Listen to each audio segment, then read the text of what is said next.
রাধে রাধে। আমি Pappu Singh, Singh consultancy, Tollygunge loan and card settlement agency থেকে বলছিলাম। বন্ধুগণ, আজকে আমাদের অফিসে আমাদের একজন ক্লায়েন্ট মিস্টার তন্ময় ব্যারাগী, যিনি আমাদের অফিসে এসেছেন। এক সময় ইনার ব্যাংকে কিছু ম্যাটার গুলো ছিল, ক্রেডিট কার্ড এন্ড লোনস। তো ইনি আমাদের ব্যাপারে, আমাদের সার্ভিস, আমাদের সাপোর্ট ব্যাপারে ইনি আপনাদের সামনে কিছু বক্তব্য রাখতে চাইছেন। তো আপনি আপনার ইনার মুখ থেকে শুনুন। রাধে রাধে। নমস্কার। স্যারের কাছে আমি এসেছিলাম, আমার একটা টাইমে খুব সমস্যা হয়ে গেছিল, আমি নানা ডেপ্টের মধ্যে জড়িয়ে গেছিলাম।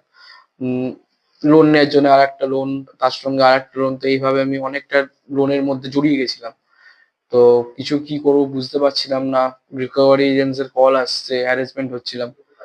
তো তখন আমি অনলাইনের মাধ্যমে, মানে অনলাইন প্ল্যাটফর্ম থেকে স্যারের খোঁজ পাই, সিং কনসালটেন্সি। তো আমি এখানে আসি, স্যার ফ্রি কনসালটেন্ট আমাকে দিয়েছেন। আর উনি এত হেল্প করেছেন আমাকে, আমি বলে বোঝাতে পারবো না। এখন কারেন্ট সিচুয়েশন আমার আমার সব ম্যাক্সিমাম সব কটা লোন থেকে আমি ফ্রি হয়ে গেছি। আর স্যারের জন্য এখন আমি বলতে পারেন একটা সবকিছু থেকে বেরিয়ে মুক্ত নিঃশ্বাস একটা নিতে পারছি, মানে ফ্রেশ এয়ার বলতে পারেন। কারণ লোনের বোঝা একটা বড় বোঝা থাকে, যেটা যে নিয়ে চলে সেই বুঝতে পারে আর কি। তো thank you sir, thank you so much, thank you. Thank you.